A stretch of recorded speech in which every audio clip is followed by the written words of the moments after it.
it's like I always tell my clients, the body is like a computer. The hardware is like your joints. You have to be a bit more mobile in the joints. The software is the muscles. You have to be a bit looser. The operating system is your strength. You must have certain strength to make sure that you're able to carry out specific movements or tasks. So once you have all these three working, then the computer can work. So it's the same for the body.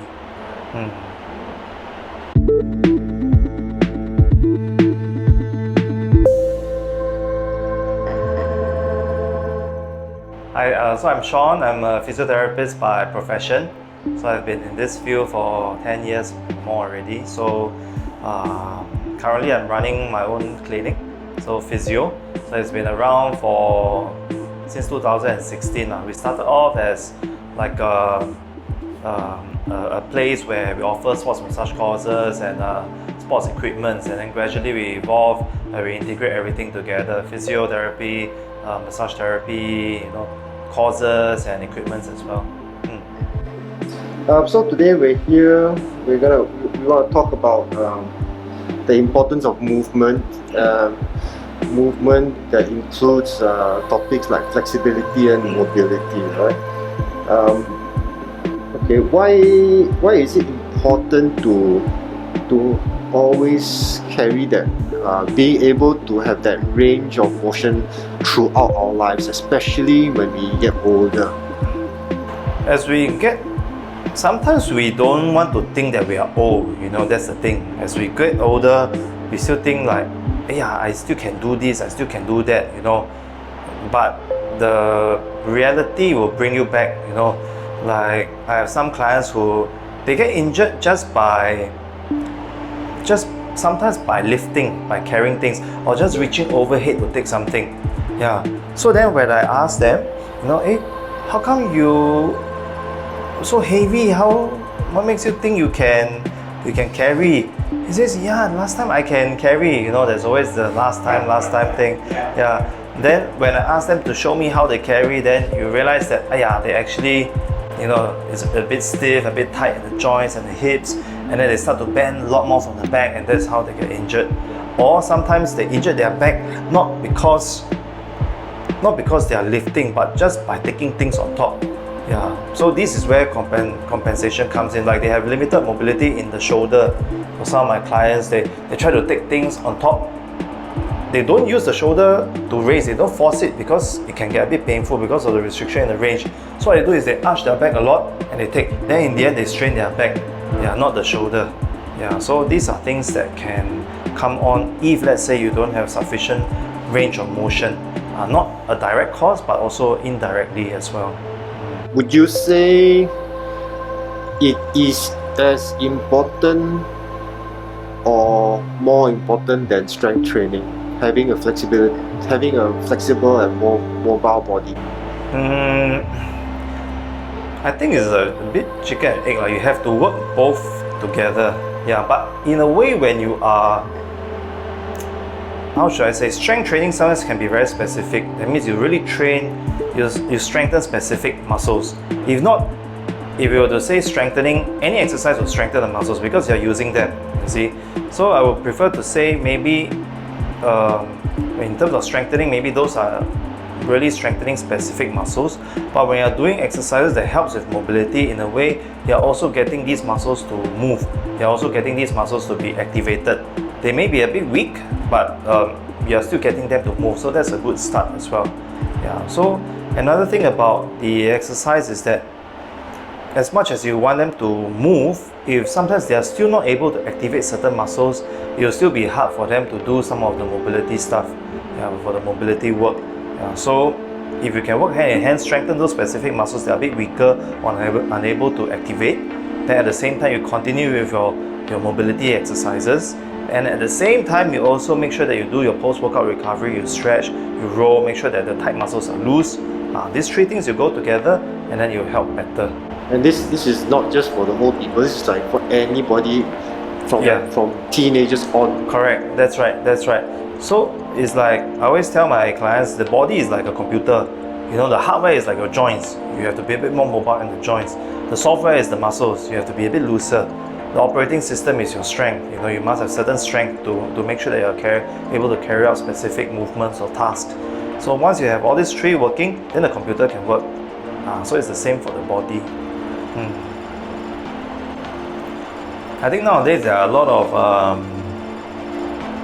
I mean, when it comes to a term of like mobility workouts and regimes, people might not be so, they might not have heard of it before, you know.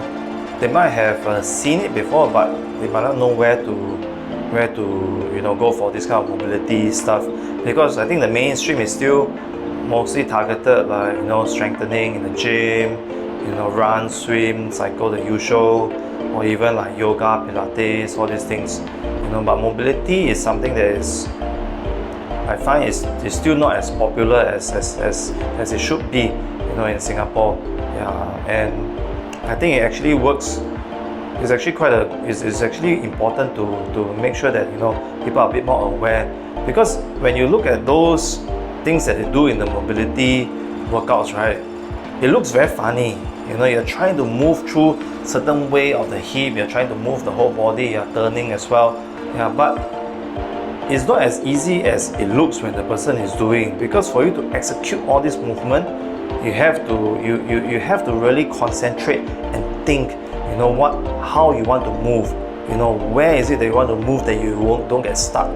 And through those exercises, actually, you can even find out, like, you know, there are specific muscles that are a bit weak, that such that when I do this, I can't really do it.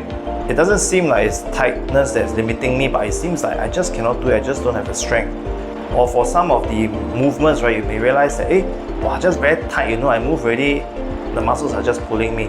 So in turn, that serves as a assessment as well, you know, telling yourself, I mean, then you don't need to go to someone, you know, like professional. Through these movements, you can also know that, okay, so maybe these are the muscles that are tight, these are muscles that are weak. So when I'm doing my flexibility workout or doing my strength training, I can concentrate on these areas.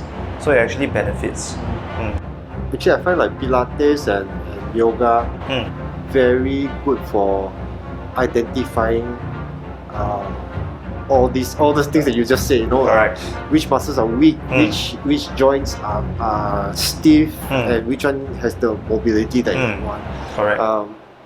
And I mean, the shocking thing is, like, you know, as a layman, especially as a man, I think these are all simple movements, you know, but until they start doing, especially, you know, we carry this concept over many years, and then we just ignore it because it just looks so feminine, right? Sometimes we think, and then suddenly you try, and like you suddenly realize, oh my god, I can't do any of these. You know, so I think that especially men should open up their mind to explore all these other forms of exercise. Definitely. That would actually, in my opinion, it would actually blend very well with their workout regimes, and in fact improve as well. Correct.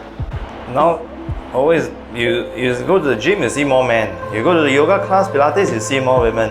So it's always that case. But you do see, of course, more guys taking up yoga class and more ladies taking up some strength training or those bar classes, you know, that deals with strength. So I think gradually they are a bit more informed nowadays. They are slowly trying to make the shift.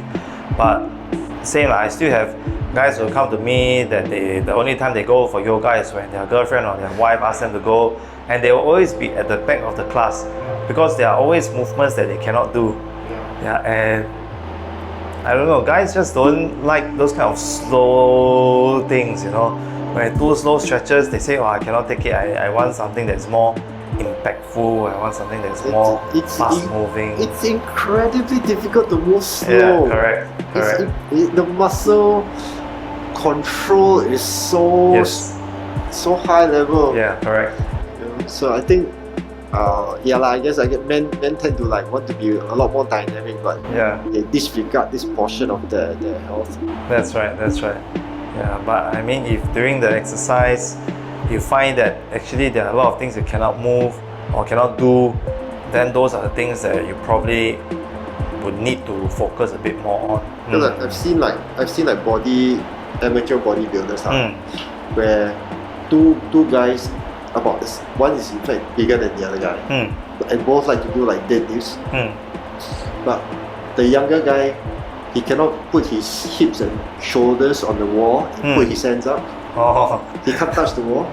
Whereas the bigger guy was older, I guess you could say he's been working out the correct way because he could do it. All the flexibility movements he could do. The young guy, because of macho-ness, just focus on, like you said, those very specific strength exercises with very specific range of motions. So then the young guy cannot touch. He can't touch his toe, he can't touch the wall, you know, so it was quite interesting to see. Yes, correct. Yeah, quite common nowadays. Well, a number of my patients and my clients also face the same issues. Really? Yeah. So it's just ignorance or just can't be bothered? Or is it? Actually, no, that's not a fair question for you. Right? Might not be. I think maybe they are not injured yet. You know, usually until you get injured or you know you happen to encounter something, then you realize, oh yeah, actually, you know, yeah, actually it's quite stiff, quite tight. But you know, when you have no pain, you think everything is okay. Once you start to have pain, then you start to look into it. But by then, when you have pain, it's already too late already because your body will have compensated here and there until it cannot compensate anymore, starts to put strain on the tendon, on the joints, on the muscles. Then you start to have the pain. So you want to reverse it when you want to slowly loosen, right? You need to loosen all the way back, and that's like a backlog of things. Oh wow. So then it'll take a long period of time. So the longer you wait for treatment, the longer the treatment is going to be. Yes, or the longer you ignore like little things, right? You accumulate, and by then when you explode, then you have to deal with everything. Thank you very much, Shaun, for taking the time today to talk to us about movement. Hopefully we'll do some more content soon. Sure. Thank you, Casey, for inviting me.